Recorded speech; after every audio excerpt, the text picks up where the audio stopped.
if you are trying to change your habits, you really have to limit the amount of time that you spend around the people who pull you back into the habits that make you feel terrible about yourself, even when it's your family.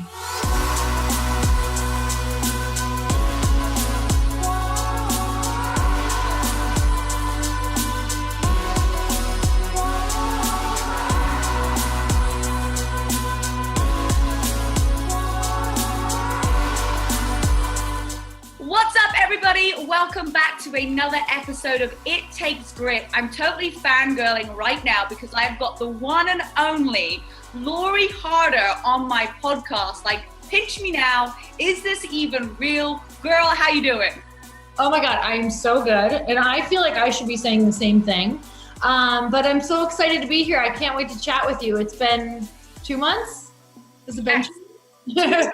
I know, and I just found out, are you guys going to Florence? We're not going on this round. Okay. I know. We're gonna have to make our own special trip if you're not coming to Florence.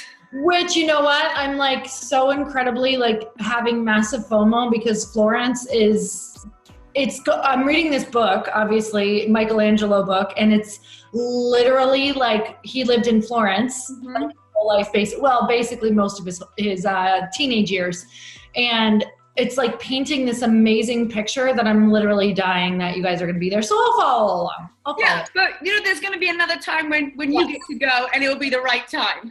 Perfect timing.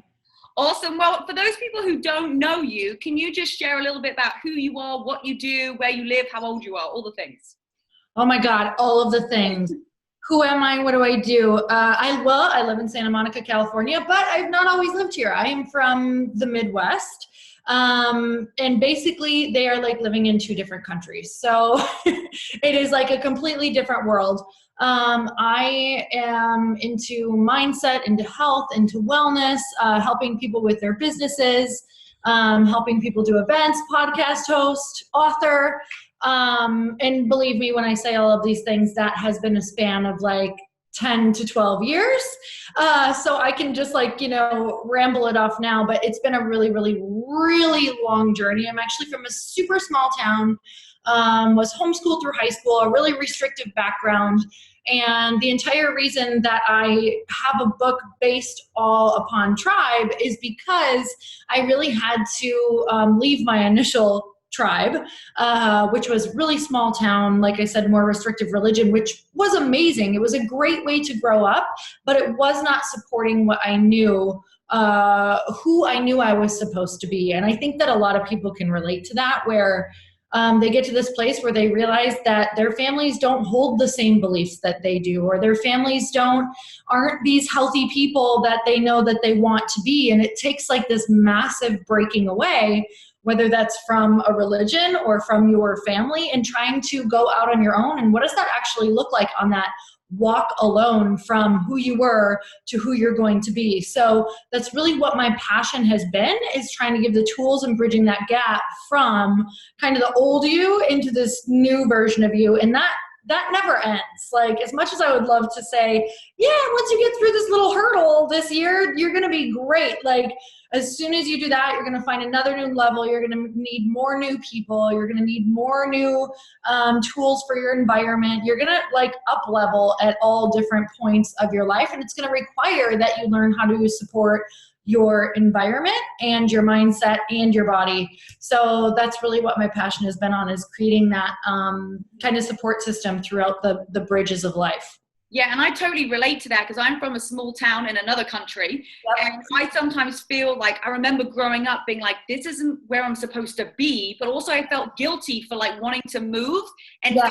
Like my mindset was kind of like contradicting each other, because I was like, but this is where I'm from, why don't I feel like this is my place? But yeah, I know it's not, like deep down. So I kind of relate to you on that level, that you're like, sometimes if you're out there and you're like, this doesn't feel right, it's okay to move away. It's having that time. And I'm so glad that you said that, because there is this whole like mindset around guilt and shame, and am I trying to be better than everyone? Or because, we can hear those things, or you've changed, or maybe I should just go back.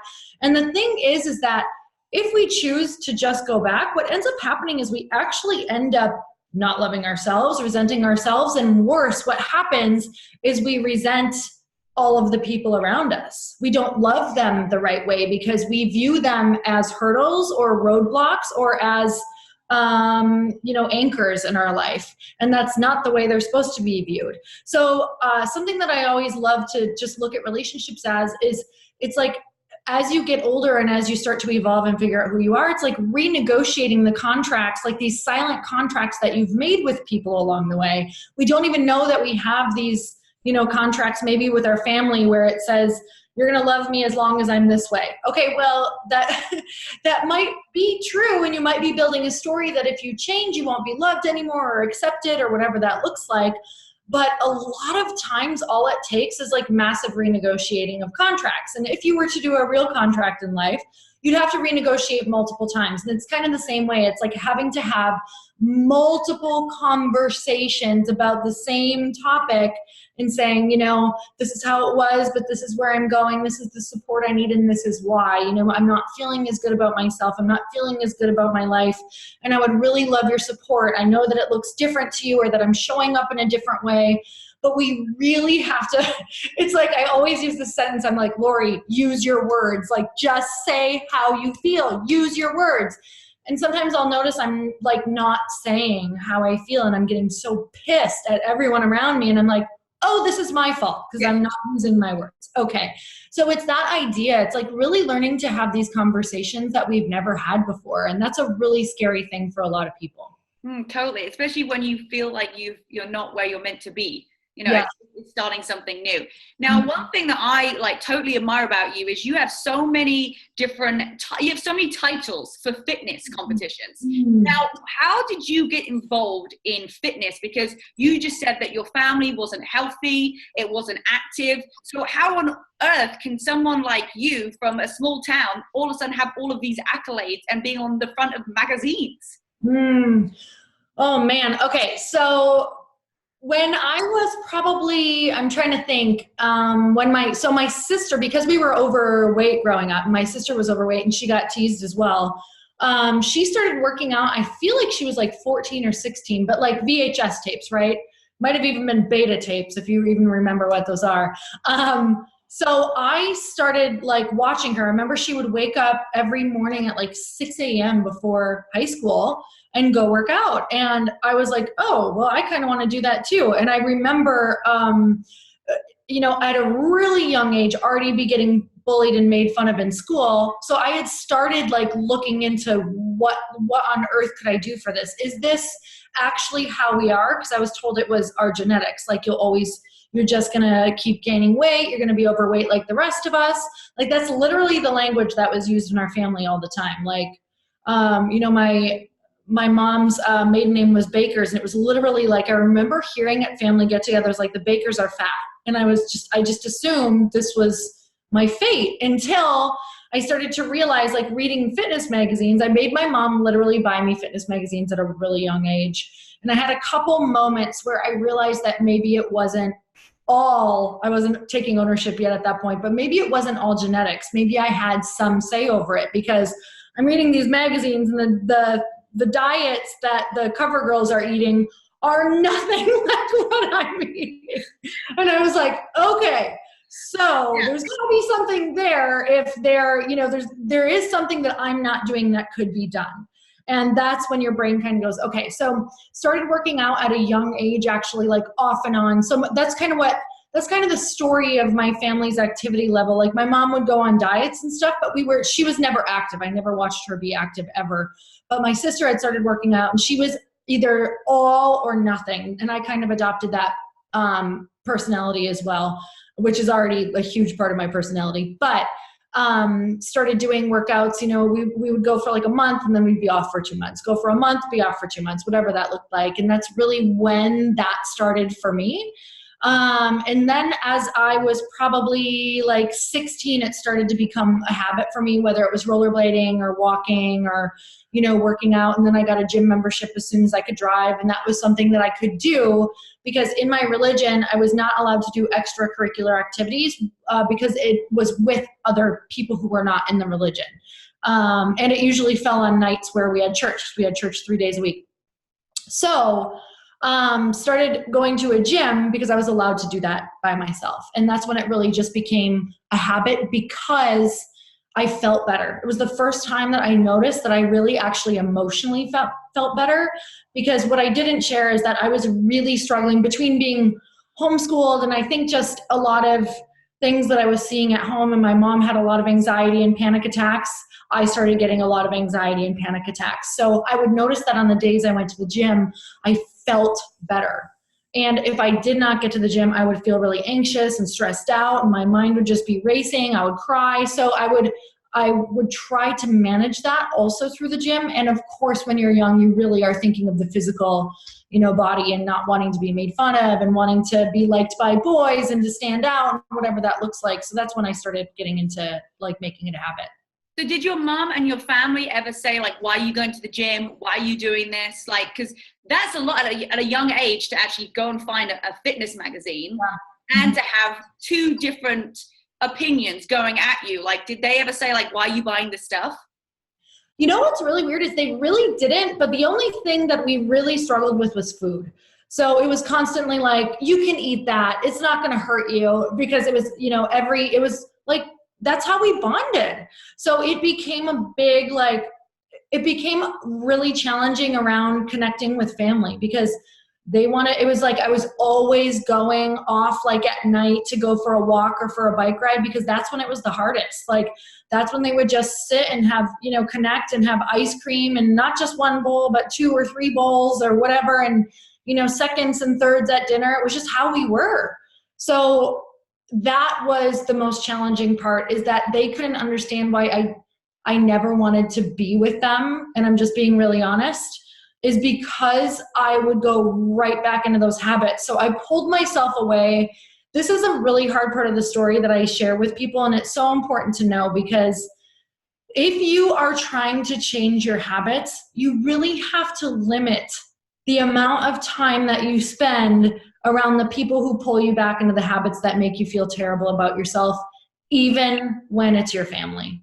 And some people right now are like, if that's the case, then, I don't want to have to do that. Well, then that's a decision that you have to make.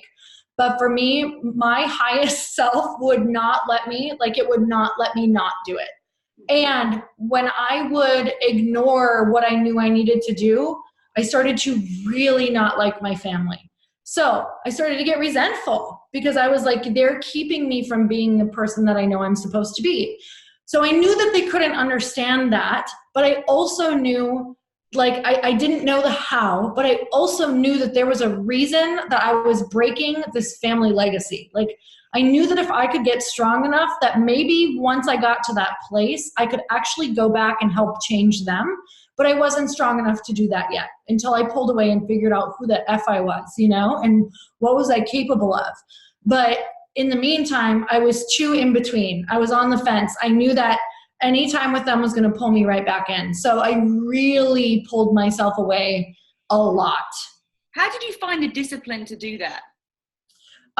You know what? The depression and anxiety was too intense when because sugar in the brain, especially for someone who's a little more sensitive, and I think that I'm probably more sensitive to it, or maybe I'm not. Maybe it was just that much sugar in the brain, But sugar in the body and in the brain, especially just as a teenager, you're going through all that stuff, emotionally. I felt so terrible that it was I knew that I had to, and because I had already done the tie of food and exercise to feeling better, I was like, I can't live this way. I literally could not live that way. So to me, the pull of staying the same and being in that pain mentally, physically, anxiety, depression, I was like, nope, this is not for me. And I had foresight, because I could see what my family, my aunts and everyone was dealing with. We're talking diabetes, cancer, lots of early, onset things for tons of people dying of diabetes. It was so clear to me that if I didn't freaking do something huge, that this was absolutely my fate. Yeah, it was like it was so obvious. Yeah. Yeah. And so how would you manage the eating? Because we know that 80% is the nutrition, 20% is the fitness. So you can go off and do the gym stuff, but if your mum's making the breakfast, lunch, and dinner, are you going off and eating something else? Or are you bringing it home? Because I feel like some people go, well, this is just what's cooked for me, so this is what I have to do. So what's the solution? I started talking and asking for different food, but it didn't mean that all of the other food was not there. My mom did a lot of like chicken and stuff like that anyway, but I didn't understand, like when I say I think I understood food, I just understood don't have seconds and thirds and don't eat 3 bowls of ice cream. What I didn't understand was like I ate, chicken and a pile of rice-a-roni because I thought rice was good. Yeah. So really, like while I was getting in better shape, I still, struggled with weight because I just literally did not understand actually how food worked. And the struggle truly was like, oh my God, I loved food. Like it was literally like, it's what kept me company. I didn't have a lot of friends, and it's also what we bonded over. So I can honestly tell you, looking back, I remember laying in bed almost every night being like, tomorrow's the day you're going to figure the food thing out. Tomorrow's the day you're going to figure out food. And I so relate to people on how food and your body and all of these different thoughts can absolutely, it can control you and debilitate you.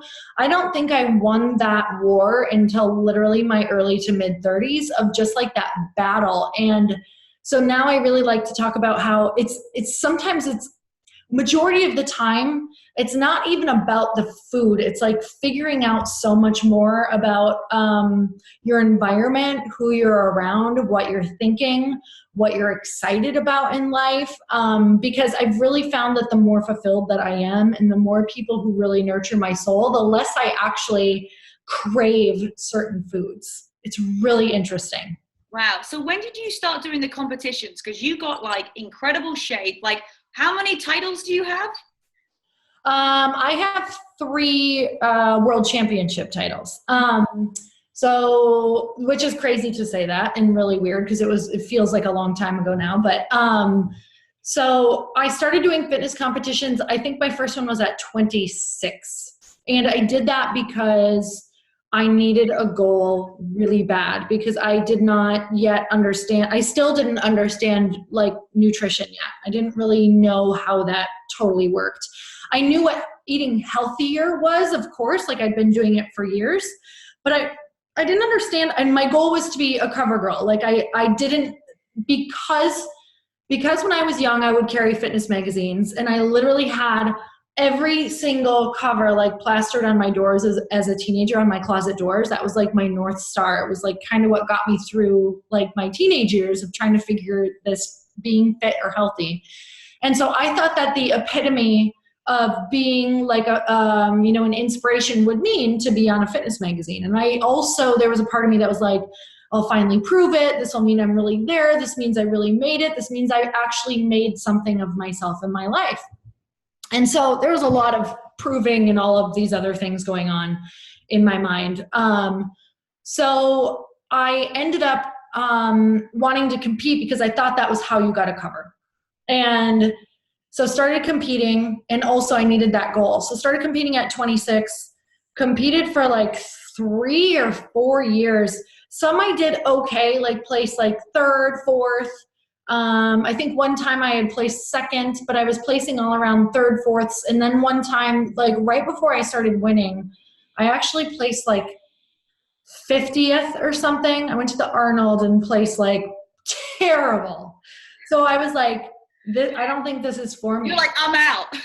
I remember flying home and I was like, I can't do this anymore. The food, the dieting was so mentally exhausting. And I was like more depressed than I had ever remembered because I was on a cycle of like no carbs and then binging and then no carbs and getting really lean and then binging. And then I got addicted to that body. I got addicted to the body of, that only lasted a week, maybe. Right. So then I feel so depressed when I'd put on 5 or 10 pounds and then I would just like be binging. Like I couldn't find the in between. And I just felt like, oh my God, I'm either going to be really lean and depressed and never do anything, or I'm going to be I'm going towards where I knew I was always going to end up when I was young.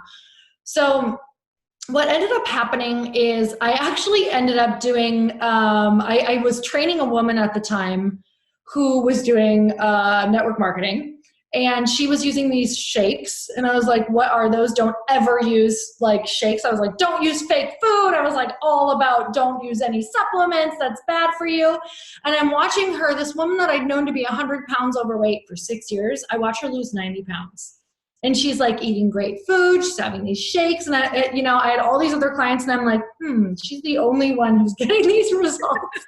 I'm like, maybe I should look at it. Oh, and I think the thing that got me the most was her energy levels. And we know that when you're supplementing with great supplements, no matter what company it is, whether it's shakes and awesome supplements, and you're eating well and your mind is feeling satiated because you're getting what you need.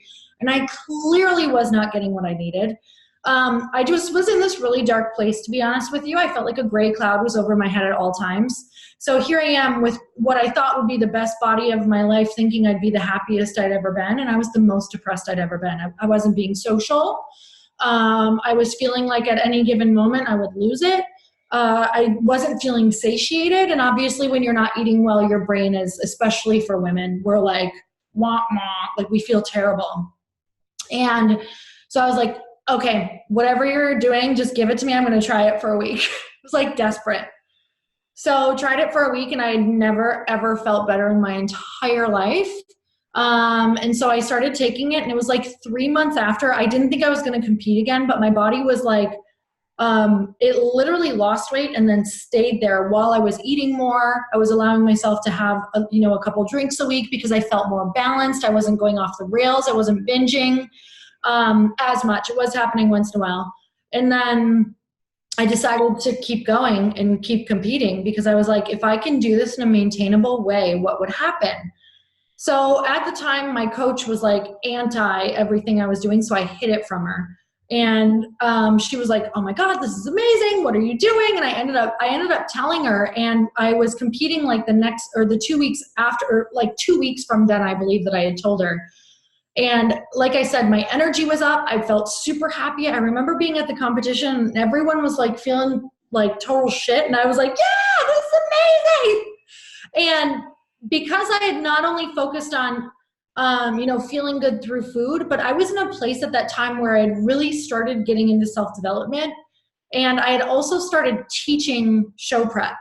So I was teaching people how to walk on stage and how to be charismatic. And I was enjoying that so much, like actually teaching people. And I was learning through teaching. And so I got on that stage after all of these things had happened, after hitting that super low and not wanting to compete at all. And I just remember like thinking, I'm going to make that audience like feel so good. Like I'm just going to project back to them like everything that I'm feeling. I'm going to shoot rainbows. That's literally what I said. I'm like, I'm going to be like a Care Bear and just shoot freaking rainbows up there because I feel so good. I'm going to knock them like on their butt. And that's what happened. And literally, I remember people being like, it was just such a different level of energy when you came out that people couldn't help but feel it. So I've taken that concept and literally thought, yeah, it was about the food and yeah, it was about the workouts, but I got to be honest, I didn't look any better than anybody that day. I just felt different and I was projecting differently and I was thinking way differently. And it was also the first competition that it was 1 week out, I remember, and I was like, oh my God, I'm going to let myself really go there and picture winning. And so for a week I did visualizations of like winning and getting the flowers and seeing all my loved ones like crying and congratulating me. And I'd never let myself do that before because I was too afraid of the letdown if I kept picturing it. And I just remember going in and I had this feeling, I'm like, no matter what, it doesn't matter, but I think I'm going to win this. Like I didn't tell anyone that, but it was just such a knowing that it was like, even if it didn't happen, I just was so proud of myself at that point. So much had changed in that short amount of time. And I can honestly say it was really like your spiritual awakening can come from food, exercising, mindset is kind of all of it together. But I don't think it would have happened without any one piece missing. And also hitting like a real mental and spiritual rock bottom.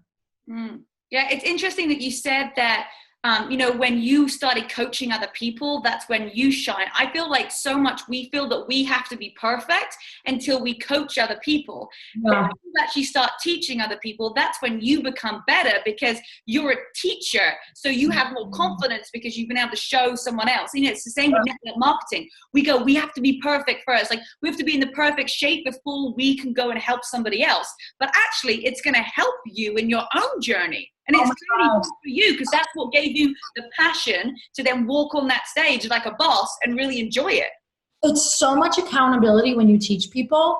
It's literally one of the best ways to start holding yourself accountable, and like being proud of who you are is to help other people.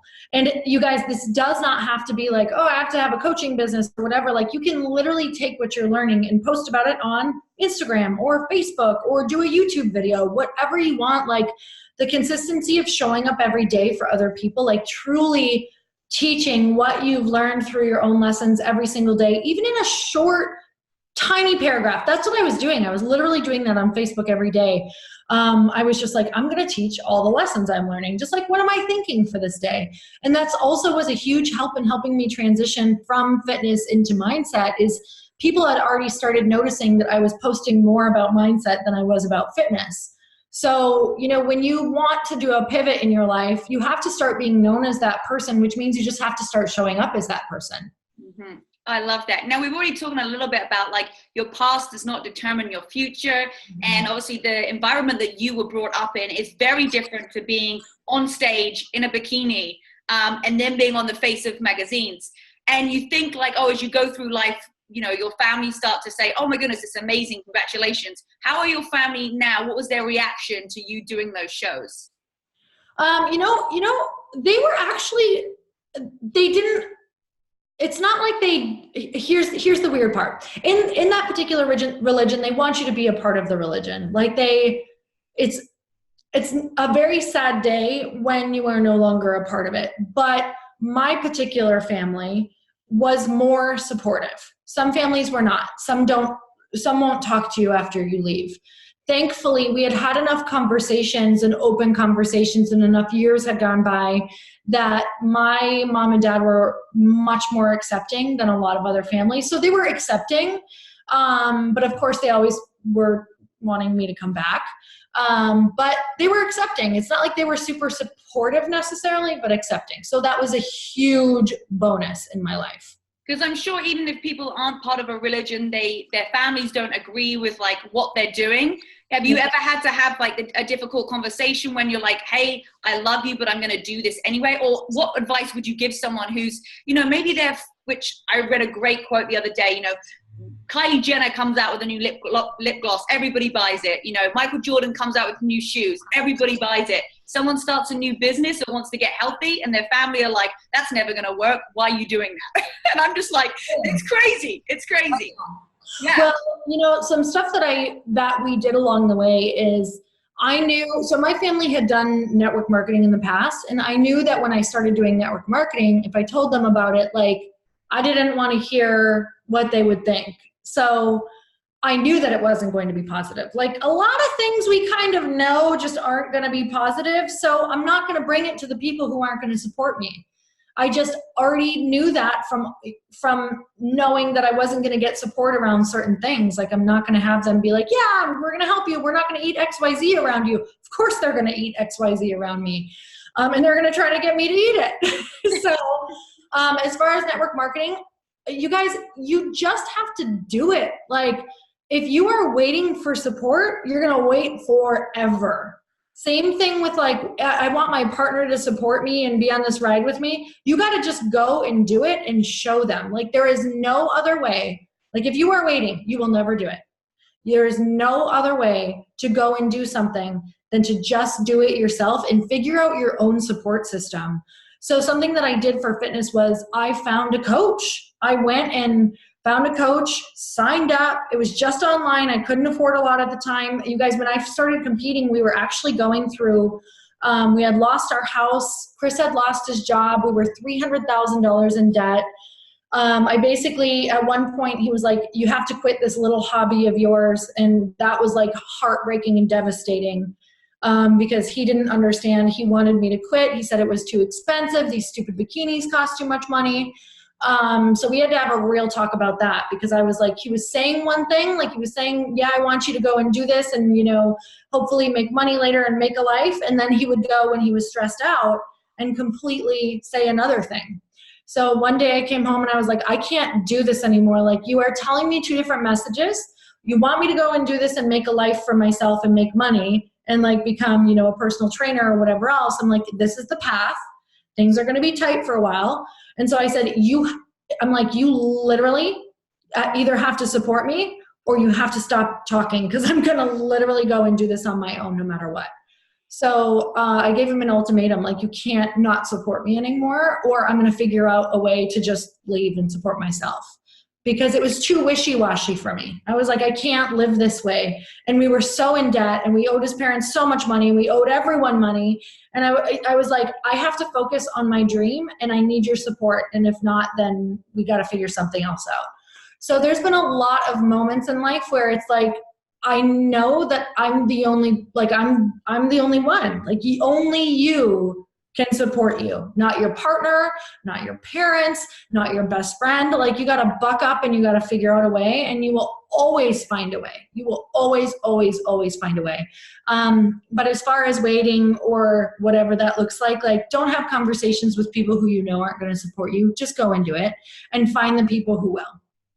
I think that leads perfectly into the tribe, finding your tribe. And what was the inspiration for the book? I mean, I'm guessing this is kind of where it comes from, but your book called A Tribe Called Bliss. Like, tell me, how was it that you were finding your tribe? So yes, it was from the multiple times of my life where I was finding myself in an environment and surrounded by people who weren't going to support the next level of myself. And I knew that in order to do that, you can't do it without people. You literally cannot do it without people. So whoever is, trying to level up or whatever that looks like, you have to find a coach, you have to find a networking group, you have to find the podcast, you have to find the books. You have to fill your environment and mind with at least 80% of where you're going next. So it's about building a tribe for where you're going next, not where you are right now. Like, you don't want to go, if you're having trouble kicking your, for me, it was like kicking my girls' nights and my happy hours and our weekend binges of drinking and going out to eat with friends and late night Taco Bell. And you know the drill, like the 20-something party, like you are, if I know I'm fighting that life, I'm not going to go and seek somebody in that lifestyle to support me. Like, they're not going to be able to do it. So I had to go outside of that and start finding women who were doing what I was doing. I had to go and find coaches who knew how to help me cope with what was going on. We had to go find couples friends that we couldn't find right away. So I had to ask Chris, like, I need your support in this. And sometimes he still wanted to go out and party. So you know what? Once in a while we would, but I would just let him go. I'd be like, if you need to go get it out of your system, go. I'm going to go and either stay in, or I'm going to call this person tonight. I'm going to book a call with, one of my girls who's competing, and we're going to do a whatever, phone call and just chat about our goals or whatever that looks like. Because you have to stay on target or you will go back to your old life. And you know what? Like, the years just fly by. You're going to wake up and it's going to have been 300 Mondays later, and you're going to be in the same spot or worse, most likely always worse.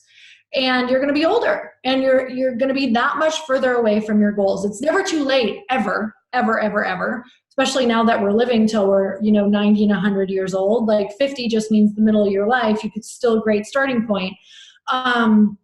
But you got to go find those people or you will get sucked back in. I don't know a different way. Yeah, I totally agree with you. Like, you are really the average of the 5 people that you spend your time with. And, 6 years ago, I was in a toxic relationship, going out partying 3 times a week. Like, that was my routine. Like, that's what I knew. And it was only when something else came into my life that I was like, my goodness, like, I need to navigate more of this. And I got ditched by that group. Like, I got kicked out of a wedding. I was a bridesmaid in a wedding, and I got kicked out. And I got, to this day, no idea why.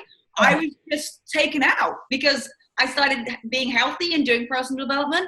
the craziest things. So have you ever had to say to people, or even have that conversation, like, we just can't be friends right now? Like, how do you navigate friendships when you kind of outgrow people? You know, I mean, of course you can have the conversations. I don't know too many people who do well with them. And I'm just being honest, because most of the people that you're leaving or that you are attempting to either bring with you or to, you know, still be friends with, they're not ready to change, nor do they have any interest.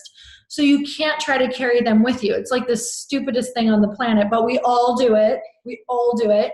We're like about to run this. It's literally like you're about to run the marathon of your life, right? Like you're in marathon training. You're trying to cross the finish line to your next level of life. And what you're trying to do is you're asking all of your old friends who don't want to run the race with you or support you or even make a freaking sign for you. Like they won't even show up to make a sign for you. Like that's the type of group you're in. And that's also a realization you need to have. So what you're doing instead is like, you know what? Don't worry about supporting me, you guys. I love you so much and don't want to lose you and don't want you to not like me. So what I want you to do is get on my back. Like jump on my back, all 10 of you, and I will run this marathon with you on my back.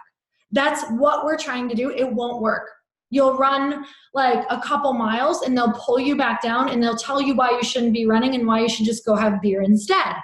And so I always think of that. Like if you're going to run a marathon, who's going to be the person holding your sign? Who's going to be the person cheering you on and who's going to be by your side?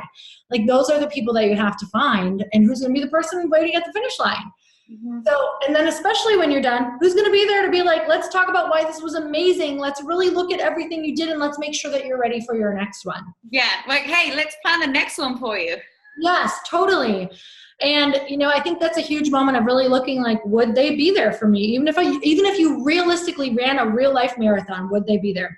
They'd probably be sleeping because they all went out and partied the night before. Mm-hmm. It's a huge moment of realization. Like these people actually don't give a shit about me. Yep. So, you know, creating those people who will be there for you through all the different things that you want to do. But those conversations don't usually go well, because they're not going to change. So something that I tell people is like, you know, it's just like my friend Natalie Jill talks about when you are trying to eat better. It's less about taking them away and telling them no and I can't be there, and more about filling your plate with so much good that you can't fit the crap on there anymore. Mm-hmm. So fill your day and your plate and your life with so much that you're like, yeah, I'm going to yoga, or I'm going to hip hop, or I'm going to the gym, or you know what, I'm not doing that tonight. I'm watching a movie, but if you want to come over, you're more than welcome to do that, or whatever. Like invite them along, but they won't go. So what will end up happening is you'll get kicked out of the wedding, right, Rebecca? Like they will kick you out without realizing it, because they'll be like, she doesn't want to do that. She's too good for us, blah, blah, blah. She's not cool anymore. She's not even fun. She doesn't want to drink. She won't go and do this. She doesn't want to partake in the negativity or the gossip, because there will become a point where, you know, maybe you're like, hey guys, could we talk about something else? And they'll be like, they feel scolded or they feel bad. So you'll get kicked out. It's fine. Yeah, it's just let yourself get kicked out. I feel like that's what it is. Yeah, I mean, it sucks to say, and people are like, that sounds horrible and painful and the worst thing in my life. I promise you, it's the best thing that will ever happen to you. It's the best thing that will ever happen to you in your life. And the universe is so amazing. God, whatever you believe, is so amazing that eventually, if you start following the path of your highest self, the rug will get torn out from underneath you and you will be forced into your highest self. Meaning those people will kick you out, or you will lose a job that you hated anyway, or something will happen where you have to dig so deep that you have no choice but to become the next level of yourself. Yeah, and we never grow in times when it's perfect. Like we stay the same. And so it's when you get the rug pulled underneath you and something crazy happens that it forces you to either level up, which is going to make you grow, or that you're going to go down. And then that's when the time where you really need to like pull your big girl pants on and go, because that's the determination of if you're going to get to where you want to be, or if you're going to stay or even go back where you were before. So I love that. Liz Gilbert calls it, she's like, you know, life it's always trying to wake you up. Like you're either going to get nudges, like you're going to keep getting nudges, and everyone who's listening to this already has them. They're feeling like a poke in their side. It's getting annoying. Like, You're like, oh, I know I need to do this. Things aren't even feeling fun anymore. You're waking up in the middle of the night, maybe feeling anxious, like you really need to take action. Or life is going to hit you. You get lessons in two ways, nudges or 2x4s. Like, that's it. So take the nudges, or life is going to freaking slap you upside the head with 2x4s until you wake up, because that's the only way we wake up. I feel like one of the things that we do too, and I feel like this, is that I'm always kind of sometimes starting again. And like, you know, this last week I haven't worked out. I didn't feel great last 3:30 a.m. Sunday morning. I wake up with stomach pains. Corey's got to go out and get me stuff from CVS. And like that whole week, my body was just like adjusting, and I just needed to rest. And there's sometimes where we feel so motivated to start a new business, and then it kind of stops. Like, how it looks like from the outside that like everything is nice and smooth and everything, but for you, how do you keep starting again, like new business ventures, new results, like when you've fallen off? Like, we are always starting again. I feel like every week I'm starting again. I always feel like I'm starting again. And that's the important thing. You're starting again, because your every day is a new start. Like, literally every day is a new start, because it's, I think as far as business pivots and like personal pivots and just like seasons in life, life is seasons, literally. You are a new person every single year, sometimes every single day. And I think the most important thing to realize is when the energy is gone in something that you're doing. It could mean that it's gone in a workout that you've been doing. Maybe you've been lifting for 3 years and you're like, I hate the gym. I am not finding the motivation to do this. Like, okay, well, there's one thing to not find the motivation. Like, we can all struggle with motivation, but if it's like a true, like, I'm exhausted, like I can't find the passion, the motivation, do a different workout. Like, go and try something new. Your body probably wants to go and do yoga, or go and do a spin class, or go and do a group class. Like, if you feel like you still want to do weights, like go do group training and do something with people. That's been really huge for me, is when I start to notice like, I'm really having trouble like finding the zest in life, like getting out of bed, you know, maybe I'm feeling depressed and I'm like, wow, I'm doing all the right things, but I'm feeling depressed. Okay, go shake up the energy. Like, nothing changes your mood and your life like going and changing something massive in your daily rituals. And this is where healthy, like fit people and people who are really addicted to their rituals actually get really stuck. Like, we can actually stop ourselves. People who have great habits can get really stuck, because we can get addicted to the habits that got us to somewhere, thinking that we're going to lose a result if we don't do those particular things. It's important to know that there's a million different ways to get somewhere. So our habits can actually keep us stuck. Like, don't get stuck in the thing that got you somewhere, just because it got you somewhere once, because there's a million ways to get there. So do a new habit, do a new workout, hang around new people, listen to different music, listen to a different podcast, read a nonfiction book if you're always only reading personal development. You guys, I got so burnt out because I was actually doing so much personal development and reading so many personal development books that I remember this was like 2 years ago, I literally hit a wall and I was like, I can't listen to any of this anymore. I hate all of this. I hate every single book I'm picking up. And I was like, these are great books, but I just cannot read it anymore, because I was just binging on personal development. And I was like, oh my God, I have to strike a balance. Like, I think I went from so much like lack of self-worth and lack of thinking I was smart enough, that I thought the only way to feel worthy and smart was to like just keep learning and consuming and going to events. And it's like, oh my God, now I need to apply, and now I need to have fun, and now I need to surf, and now I need to listen to gangster rap, and now I need to go to the extreme opposite end and realize that you can strike a beautiful balance. And tangent. I'm going on a tangent. No, I love that. It's so true. I feel like sometimes when I'm reading the books and I'm like, I need to get my 20 minutes in every day. And then sometimes it's like, okay, you know, maybe I need to mix it up, meditation, then reading like a nonfiction, like, you know, a book that's just about a fairy tale or something else to take my mind away from something. Because I feel like once you've done a lot of personal development over years, like you almost know what's coming up in the book.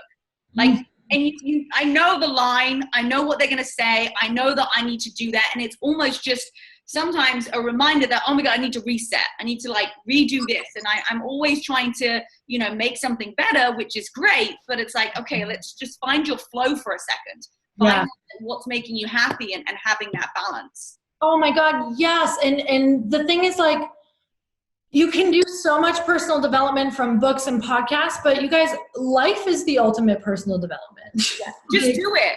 Just do it. Go to like Starbucks and buy someone a coffee and try being nice to everyone all day long when they're not nice to you back. Like, oh my gosh, this woman in the elevator this morning was my ultimate personal development. Like, I could skip everything because this woman was just so insane. Like, held the elevator for her, did not acknowledge me, and then got in the elevator and was chanting fuck, fuck, fuck, fuck. And I was like, okay, my God. And then like, it was so crazy. And every part of me wanted to judge her and be like, wow, what a psycho. And then like whipped open the door and didn't hold it for me in the gym, even though I held the elevator for her for like 30 seconds in the parking ramp. Like, are you coming?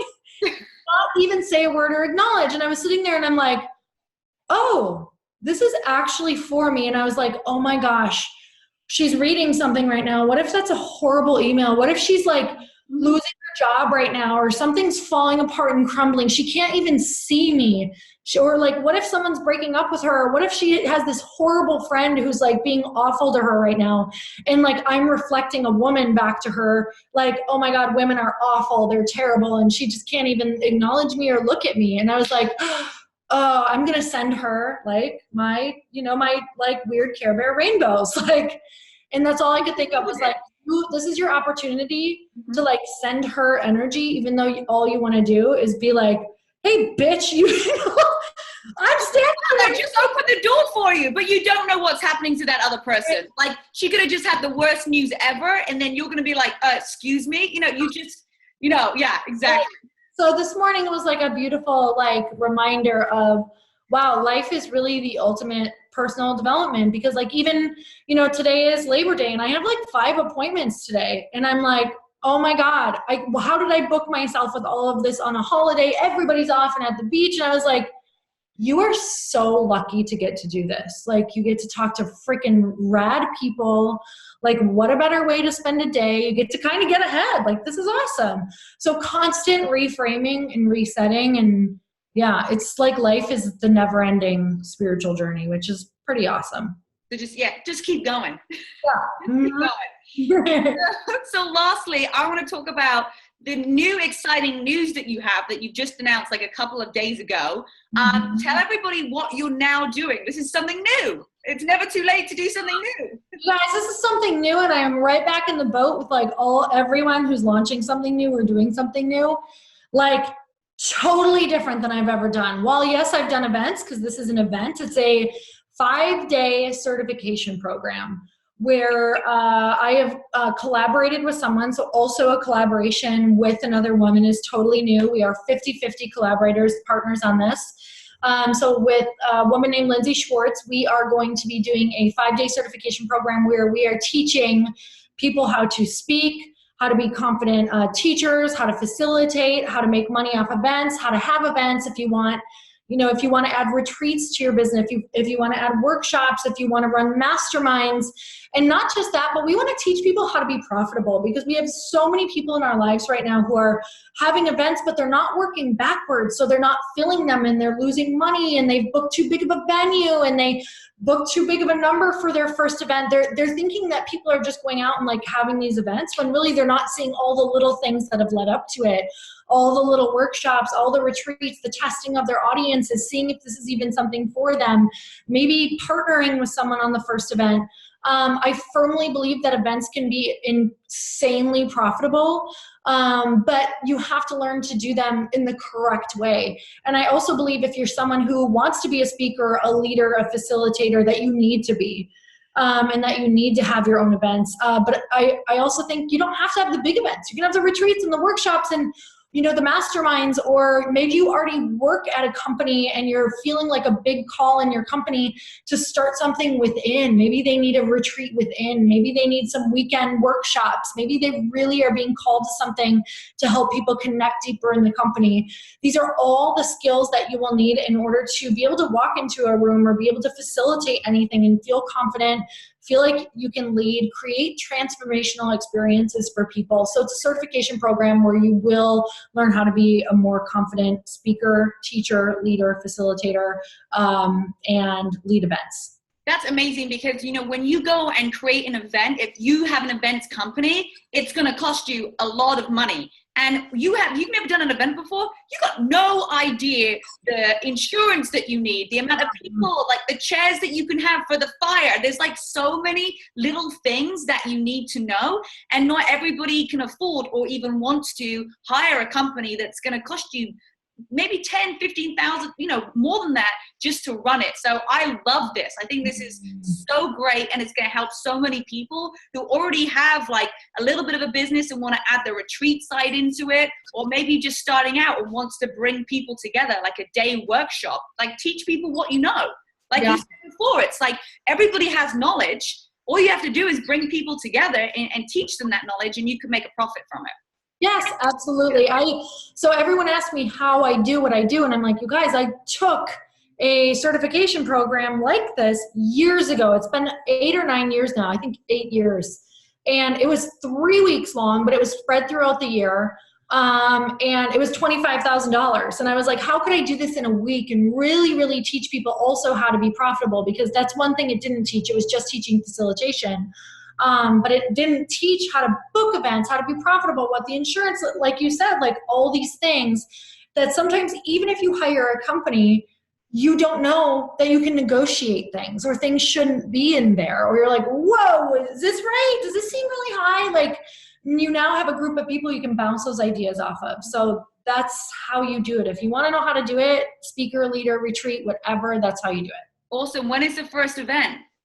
So we are actually, we're going to be in November now. So if you go to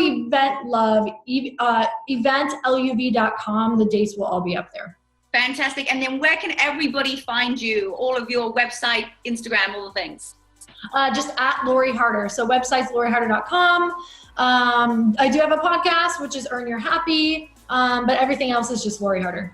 Awesome. Well, we're going to put all the details of everything for you for the events, absolutely everything. I know that also you've got a Tribe Called Bliss that's come back next year, which you've got a new event. The Bliss Project. The Bliss Project, yes. Yep. Which I went to for the very first time this year, and it was absolutely life-changing and phenomenal. You do an incredible job of putting on events and getting people to connect. So we're going to put all the details of everything below for this podcast. But thank you so much, Lori, for joining me. You're amazing. I'm inspired. Guys, thank you for listening to the It Takes Grit podcast. Make sure you subscribe to the YouTube channel. And, of course, leave us a review on Spotify and iTunes. See you guys next week. Bye. Bye.